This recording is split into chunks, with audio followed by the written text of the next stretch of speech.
Hey guys, Ogre Fabworks here. Welcome back to the channel. Today we're talking about Salter increased capacity, how to do it, at least how I did it. So I had some customers with Salter just like the one in the photo here, and they wanted to increase the capacity that their Salter could hold. Essentially, hey, can we just extend the lid higher and bolt up some panels or do something to, increase the capacity. So I'll walk you through in this video how I did it step by step. If you've got any questions, let me know. All right, looking to do the first cut here. I've got the plate up on my home-built sawhorses, and then the welding jack stands. I love those things, but this is about a little bit shy of 1/8 inch steel, so it doesn't need to be too thick.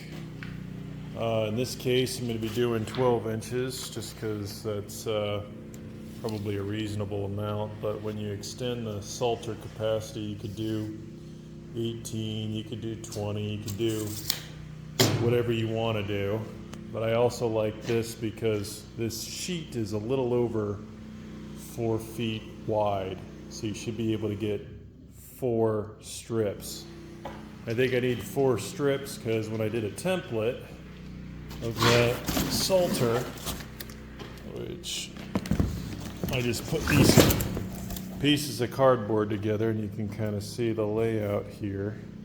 Just doing a rough measurement of all the way around, it's about 10 feet, a little shy of 10 foot. So if you got an 8-foot 4x8, sheet of steel, 8 foot isn't enough. So you're gonna have to do 2 pieces. And so what I was thinking was the back edge here, bend each side, and then have the front. So those would be 2 different pieces. And then, weld up a seam, a stitch on the corners on either side. You could do maybe a little bit more. I haven't quite figured it out, subject to change.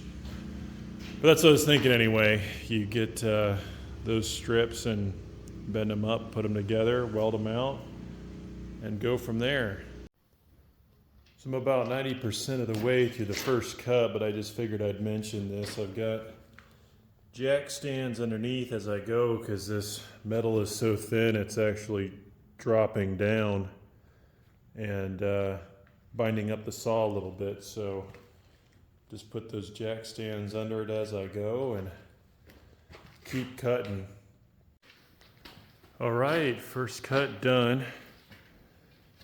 So moving on to the next one. And just a little tip here, I always like to only lay it out 1 strip at a time. I don't have any others marked. The reason for that is I found that just the thickness of the blade, when you cut, you'll be off about a 1/16, maybe a little under 1/8 of an inch if you just mark it out and cut. So it's normally not too big of a deal, but in this case, because there's 2 pieces that I'm gonna fit up next to each other, I want the heights to be the same. So we'll just mark it out as we go. So I'll do another 12 inches from there, cut, another 12 inches from there, cut, so on and so forth. I just figured I'd share that tip.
All right, and just like that, we've got our 4 pieces all cut up.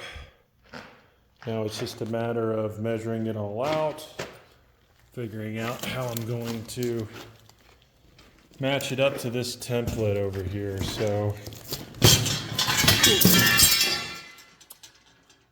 So I'm probably going to end up bending it in the press. But you don't need all these fancy tools to get this done. You know, I use the Milwaukee saw, but an angle grinder can make the same cut. It just takes you a little bit longer. You know, I'll probably bend the stuff here in my homemade press, but before I had this, what I used to do was just make cuts, you know, about 80 to 90% of the way through, and then bend it, and then just weld that seam. It works just fine. It just takes a little bit longer to make those cuts, weld it out. You got to look for distortion too, and you know, look out for that. But yeah, you don't need all these fancy tools. An angle grinder and a welder is really all you need. I actually started with just this little Miller 211 over here, just this little guy, and that's how I did all my projects. You know, I didn't have any of these big boy welders. But that's all you need. So enough talking. Let's figure out the next steps here and start marking it out and bending it up and go from there. So now I'm on to bending these sheets up. So I've got one in the press here. I've already made a couple bends. So you can see I've got a 90 degree here, a 90 degree here. The next bend is about I'm gonna have to step it, so like a 22.5 degree bend. I'll move it a little bit forward and do another bend. Sorry, there's just a lot going on, and I had to modify the press here because the hoses on this back side were hitting, so as these plates were bending up, I originally had these hoses coming straight out. And with them coming straight out, these plates, as they were being bent, were hitting. So I had to do some modifications, essentially cut the tacks and rotate these over.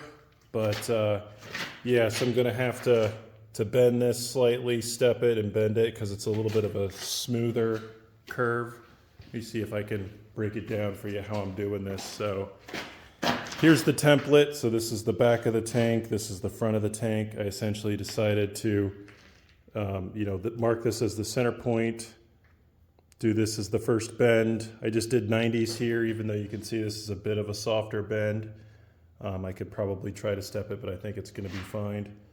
This is a much softer bend here. So I've got a hard 90 coming down, and I'm probably gonna do like a 22.5 degree and then step over and then do another 22.5 to come across. There's some bends here. I haven't quite figured out what I'm gonna do, but essentially, with these sheets, it's long enough to do the back side and half of the front.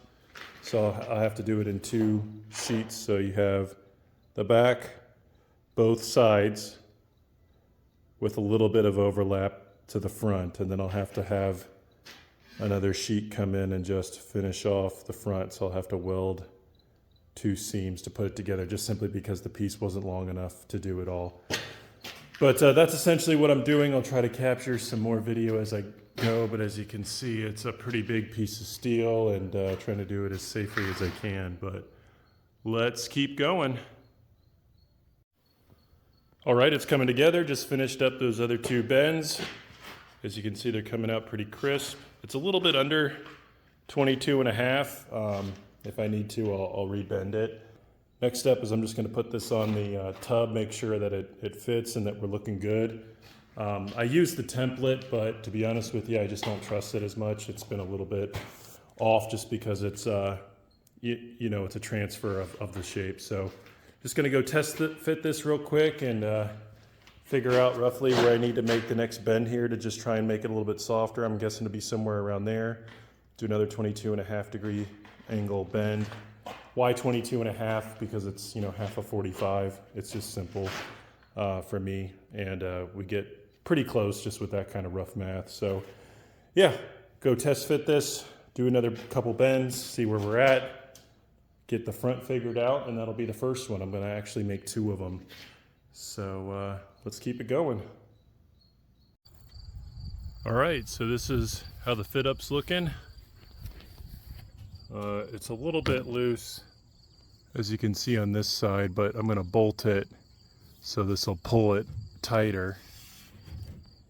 So that looks pretty good there. I just need to get another bend here. Might even be a 90 or something more.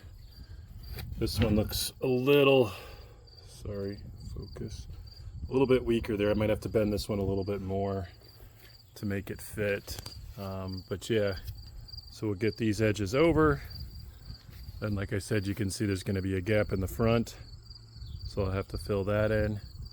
Again, if you're doing this without a press, you can just cut these pieces and fit them up here and tack them into place and then go weld them out somewhere else and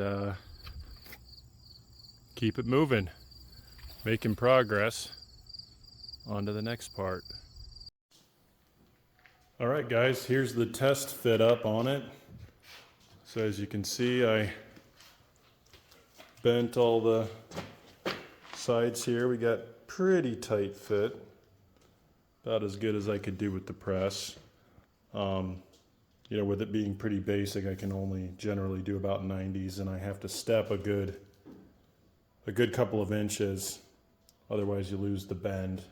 But this was so big, I couldn't do the last bends here in the press just because I couldn't get it out of that thing. You know, trying to rotate it around and everything, it just, there's not enough clearance. So I scored the outer edge here and bent it, you know, where I wanted. Same thing with this side over here.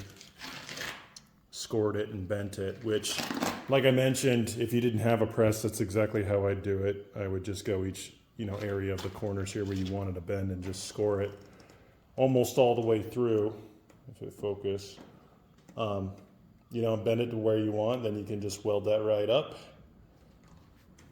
and nobody will ever know once you blend it. So now it's just getting the front piece here. There's two bends looking at this, so there's straight, there's a bend here, straight, there's a bend right here. Then it'll be a matter of tacking this up, welding it out, bolting it on. The lid does not fit as it sits, and that's simply because, you know, they wanted a relatively tight fit, and on the lip here, just essentially the thickness of the material here is what I'm off by a little bit. So what I'm thinking about doing is probably taking a router and just running around here and taking off just a little bit off that lid, just enough that there's a tight fit, and then it'll be just a matter of bolting it up and calling it good. This is about a foot higher is what essentially I went with, and I don't know that you'd want to do much more than that, just because of all the weight that you put on the motor, all the weight that you put on the truck, all the weight that you put on the sides, because this is going to have a tendency to want to, you know, lean with the weight in there, and you don't want to rip out the plastic. You know, you're going to bolt through here with washers and everything, but man, it's a lot of weight. It's more than you think. So in my opinion, I wouldn't go much more than a foot in terms of depth. You get a lot more. A good way to cheat it. So let's keep it moving.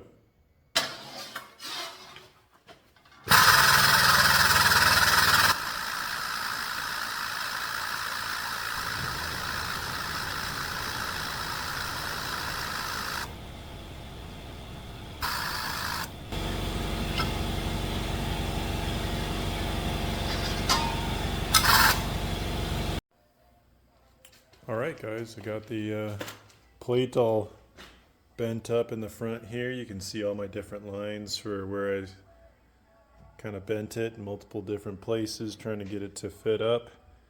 It's pretty tight. Again, you could run your angle grinder along the edge and score it like I did with some of these and bend it up, and ran my ratchet around to kind of squeeze it together and get it a bit tighter, but not too tight.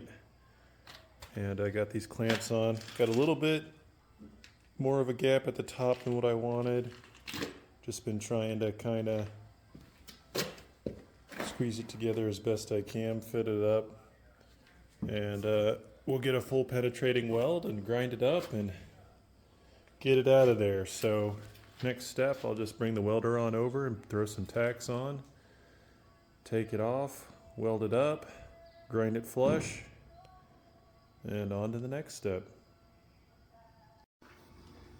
Alright, so I'm starting to weld up the seams here. So this is just what I kind of cut to bend.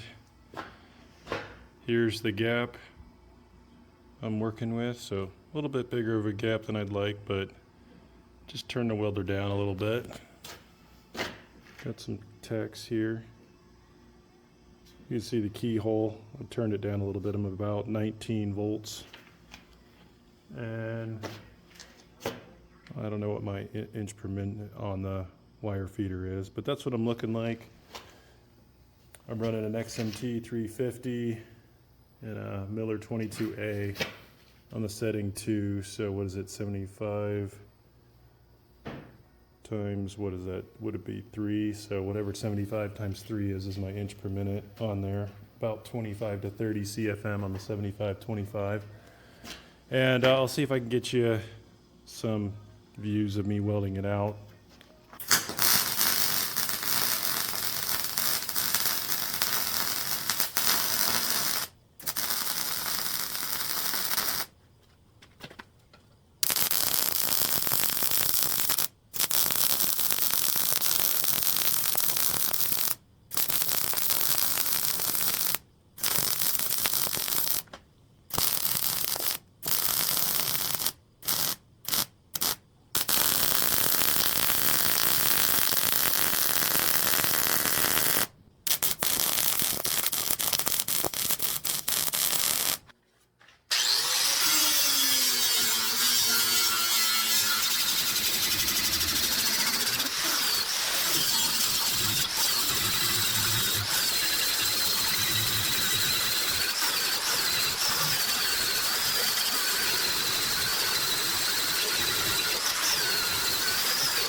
Alright guys, so I took the extension, I flipped it upside down on the lid just to mark out exactly where I need to trim. So you can see there's a gap there, but need to trim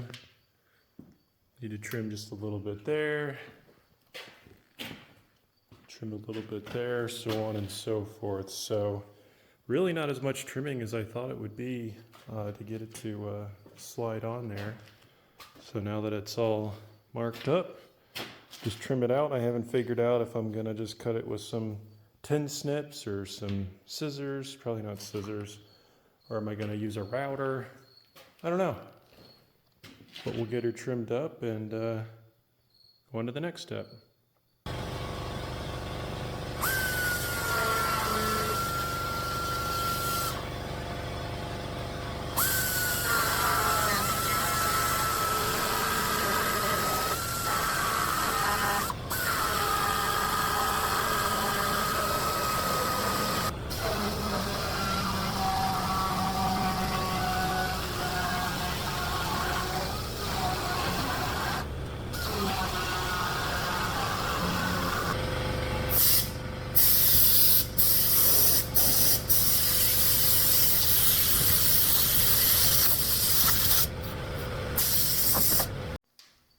Look at that, coming along. Fits and everything.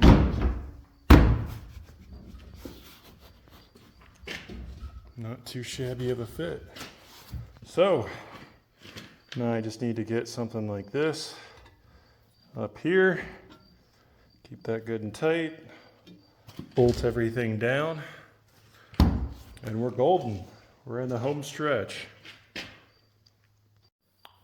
So I know we said router, but I actually just ended up using a die grinder, and it worked out pretty well. Cleaned up all that pretty quickly, so yeah, die grinder I think is the way to go with one of these carbide burrs. If it focuses. That's the way to do it. All right. All right, so I drilled a couple holes and got the latch is done. So it's just a 5/16 bolt, double nutted. So not on that side, not on this side. Probably end up doing lock nuts. But this just for now was to show that it works. So there's that side. And that side. I think it'll work out great. So last step, just bolt the tub to the extension, and then we'll be calling it good. All right, so there it is. It's looking pretty slick. Got all the bolts run through. Take a look at the inside. They're hidden up underneath, which is great. It'll protect them as much as you can from the salt. Well, I guess it'll probably fill up under there too, but good tight fit on the lid. All bolted on. She's not going anywhere. And I think it looks pretty slick. So I'm guessing you probably add 30-40%, if I had to guess, ballpark. I haven't done the math, but 30 to 40% increase, even if it's 20%, helps quite a bit for plowing. So like and subscribe, guys. If you have any questions, leave them in the comments. I'll go ahead and tell you everything that I did and how I did it, and you know, any other questions, feel free to let me know and I'll tell you all about it. In the meantime, like, subscribe, and stay tuned for the next one.